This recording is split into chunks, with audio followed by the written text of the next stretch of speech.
Hello, I'm Nicole Anderson, and thank you for joining us for our Equity Roundtable discussion. I am so thrilled to be joined by our Equity Committee representatives, Sonja Lowery, Bianchi, and Edgar Lampkin.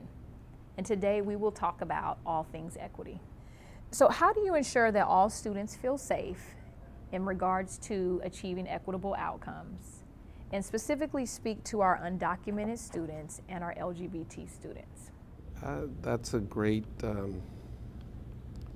question. I would say that, how we do the work that we need to do has to have some clear norms, some clear parameters on how we engage with each other. And so I would say that one of the things that I've been working with staff in my school district as well as students is simply asking them, what is that one characteristic that you feel is important in order to live in harmony with your significant other? And when you start engaging in those kinds of questions and dialogue, whether it's an adult or the students, they're going to tell you, I want someone that's going to listen to me. I want someone that's going to be truthful. I want someone that's not going to put me down. I want someone that is dependable, etc. And when you really start taking a look at what everyone wants, it's a common expectation. But when we don't lay out clearly what those norms are on how we're going to interact, work with each other, get along with each other, then it makes it easier for anyone to work with norms that are not visible, that are hidden and unknown. And again, people start working and taking that power away through that process of hidden norms. And so when you lay out what those norms are and all of you come to an agreement on how you're going to work with each other, and we're learning what those lifelong guidelines are and what those life skills are that we need in order to be successful as human beings, as contributing members of a democratic society, then we can have success. Then we can feel safe, because we know now we can have that conversation.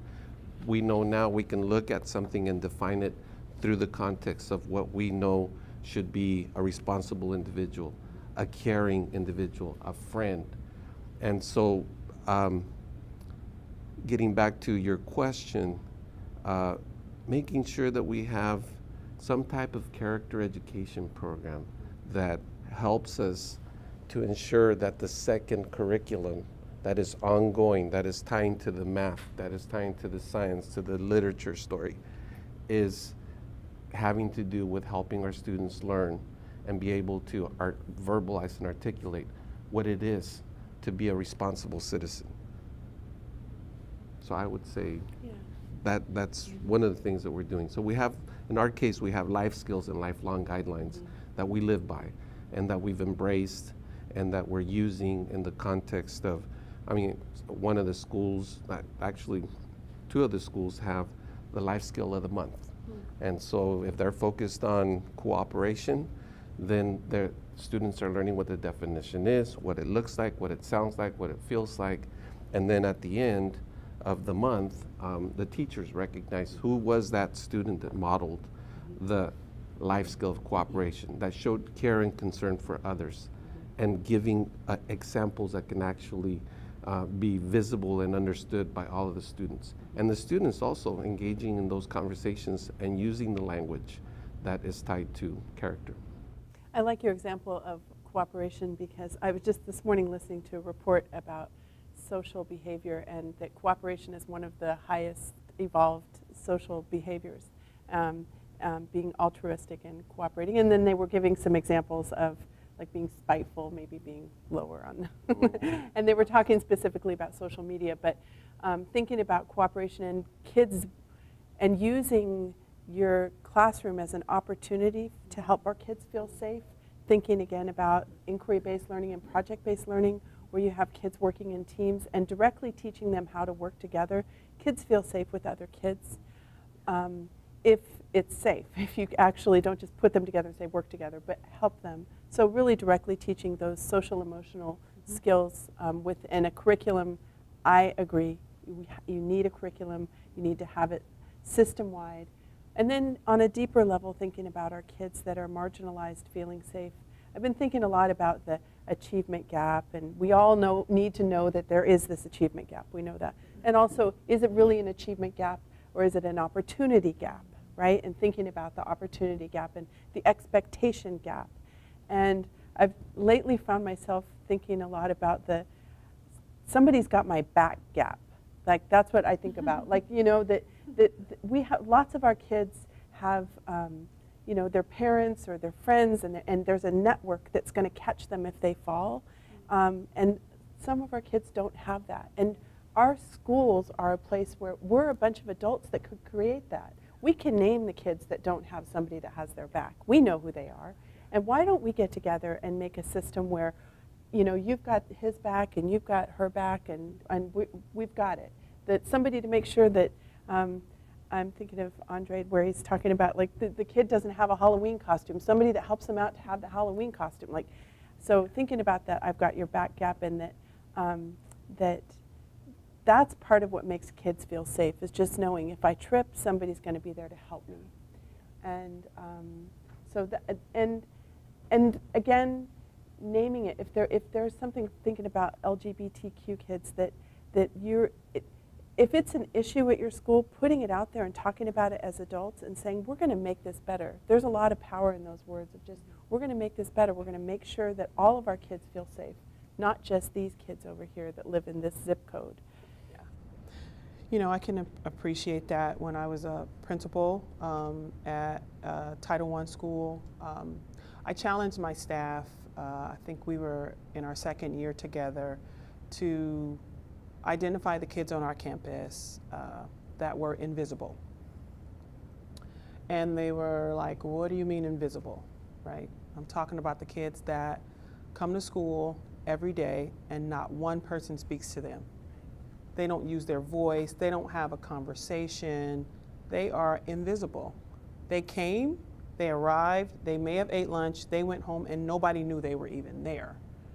And so we created something called a silent mentoring program, where every single one of those kids was matched with a caring adult, right?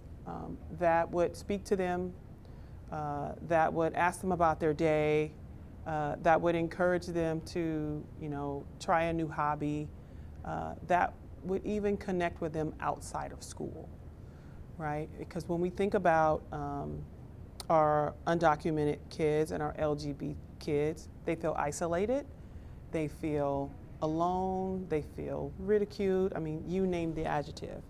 And so it's a part of our responsibility, our moral purpose, if you will, to create schools that are safe havens, right? We know that Superintendent Torlakson sent out that letter describing that, but what does it actually look like in our systems? Like, what does that actually look like in our schools? In one of our high schools in Elk Grove, I'm not going to remember the program verbatim, but they have little decals that are in different teachers' classrooms that signal to a kid that this is a safe zone. Like, you could come and talk to this teacher, right, with whatever you're experiencing. If you are, and this came out of some conversations to support LGBT kids, and that kind of a thing, right? That kind of initiative is really like what I just described with the silent mentoring, right? What can we do that does not cost money, right? That we don't have to get some kind of big approval for through a chain. We're just doing what's right for kids because there's a need. So. Yeah, and thinking about supportive circles, community circles, restorative justice, putting those kinds of systems in place where kids have a chance, and that is a perfect match with your social emotional curriculum, giving the kids, I'm thinking the day after the election this time, I was so happy that we have school-wide community circle every morning, and I knew that those kids were going to go in and have a place to talk. That's needed. Yeah. Yeah. In all of our schools, we have implemented PBIS.